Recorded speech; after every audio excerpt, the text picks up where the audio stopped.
এই আওয়ামী লীগ সরকার চলে গিয়েছে, সুন্নিয়াত ধ্বংস হয়ে যাবে। নাউজুবিল্লাহ বলেন।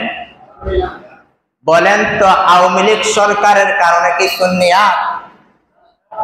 নবীজি দুনিয়াতে আসার আগের থেকে আকাইদে আহলে সুন্নাত। সুবহানাল্লাহ বলেন।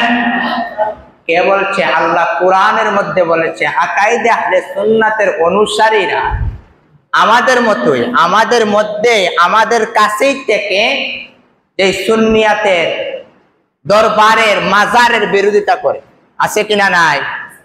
আমাদের আলেম সমাজের মধ্যে কি করে? মাজারের বিরোধিতা করে এবং কি বিভিন্ন মাজারের বিরোধিতা করে। না ভাই, এটা সুন্নিয়াত শিক্ষা দেয় না। এটা কি সুন্নিয়াত শিক্ষা? কখনো এইটা শিক্ষা দেয় নাই। আপনি দেখতে হবে যেই মাজারের মধ্যে অশ্লীলতা চলে, অনেক মাজারে, কিছু কিছু মাজারের মধ্যে অশ্লীলতা, বেহায়াপনা জিনিসগুলা চলে, কিন্তু সেটা আপনি দেখতে হবে না। এই জায়গার মধ্যে দেখতে হবে রসুলের দুরূদ চলে কি চলে না। কথা বলেন না কেন?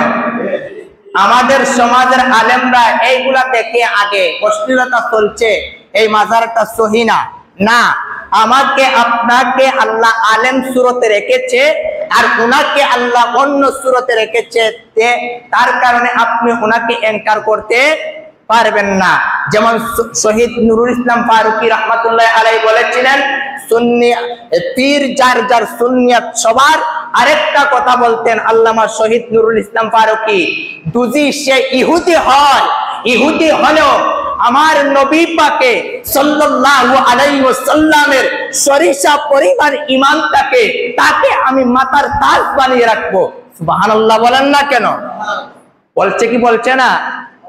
মাথার তাজ বানিয়ে রাখবো। এখন মাথার তাজ যদি বানিয়ে রাখে, কথা শুনেন, মাথার তাজ যদি আল্লামা নুরুল ইসলাম ফারুকী বলে যাইতে পারেন ইহুদি হলেও মাথার তাজ বানিয়ে রাখবো, এখন আমি বলবো উনারা তো ইহুদি ছিল, আর যারা বাংলাদেশের মধ্যে মাজার তৈরি করেছে, মাজার হয়েছে, উনারা কি মুসলমান ছিলেন না?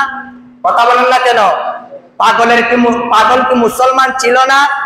সে পাগল হোক, কিন্তু তারে এনকার করা যাবে না। এই অহংকার থেকে আমরা আগে মুক্ত হতে হবে।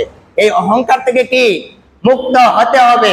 এই অহংকার গুলা, তাকাব্বুরি গুলা, ফতুয়াবাজি ছাড়তে হবে। এক প্ল্যাটফর্মে আইসা সুন্নিয়াত কিভাবে ঐক্য হয়, কিভাবে মানুষকে শান্ত ভাষায় এবং শুদ্ধ ভাষায় আপনি মানুষদেরকে সুন্দর ভাষায় নম্র কণ্ঠে মানুষদেরকে কিভাবে সুন্নিয়াতের পক্ষে ডাকা যায়, সেই চেষ্টা আমাদের দরকার এখন। কথা বলেন না কেন? আল্লাহ বলছেন না সবকিছু, পৃথিবীটা হলো আমাদের জন্য পরীক্ষার হল। এই পরীক্ষার হল আমাদের এখনো চলে আসছে। কথা বলেন না কেন? এই পরীক্ষার হল, পরীক্ষার মধ্যে আমরা সুন্নি জামাতের আলেমরা এবং সুন্নি জামাতের আলেমরা বেশি পরীক্ষার মধ্যে এখন বর্তমান সময়ে পড়ছি। এই আয়াতের অনুযায়ী আল্লাহ রাব্বুল আলামিন আমাদেরকে আল্লামা শহীদ নুরুল ইসলাম ফারুকীর এক একটা কথাকে মান্য করিয়া, এক একটা কথা মোতাবেক পৃথিবীর মধ্যে সুন্নিয়াত কায়েম করার তৌফিক দান করুক। সবাই বলেন আমিন। ওয়া মা আলাইনা ইল্লাল বালাগ। আসসালামু আলাইকুম ওয়া রাহমাতুল্লাহি ওয়া বারাকাতুহু। আল্লাহ রাসূলের সবার উপর থেকে লাগবে এই কেন আল্লাহ রাসূল মাশাআল্লাহ। আমাদের আজকে উদ্দেশ্য হলো আমরা যে কাজ করতেছি আমাদের মিডিয়াতে একটু থাকতে হবে। আমরা আলাদা বলতে না, আমরা লাইভ থেকে একটা আমাদের আসলে এটা লাইভ হচ্ছে, এটা আমরা সবাই শেয়ার করে দেব।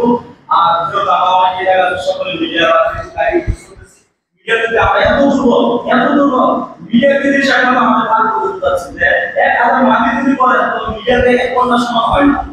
তো আজকে যে আমরা আছে সকলে মধ্যে অনেকে আছে, আমরা যারা বলতে পারবো আপনারা এবং সবাই মজা করবেন। আর এখানে আমাদের উদ্দেশ্য হলো একটা সুন্দর করে আমরা এরপরে 2 মিনিট একটা সময় নেবেন। তো আমাদের সিনিয়র আছে, ওনার কথা বলবে, আমরা সবাই শুরু করেছি। এর মধ্যে আপনাদের সামনে বক্তব্য আছে কাদিয়া আমাদের শরীফপুর আবুপুর সংখ্যা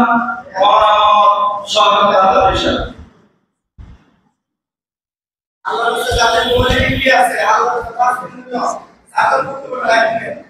আসসালামু আলাইকুম ওয়া রাহমাতুল্লাহি ওয়া বারাকাতুহু। নাহমাদুহু ওয়া নুসাল্লি আলা রাসূলিল্লাহ আউযু বিল্লাহি মিনাশ শাইতানির রাজিম বিসমিল্লাহির রহমানির রহিম। আসলে আমরা এখানে অনেক আলেম, বেশিক্ষণ আলোচনা করব না, 2-1 মিনিট। বুখারী শরীফের মধ্যে একটা হাদিস, প্রথম হাদিস, ইসমাইল বুখারী রাহিমাহুল্লাহ, উনি অনেকগুলি হাদিস সংকলন করছেন। এর মধ্যে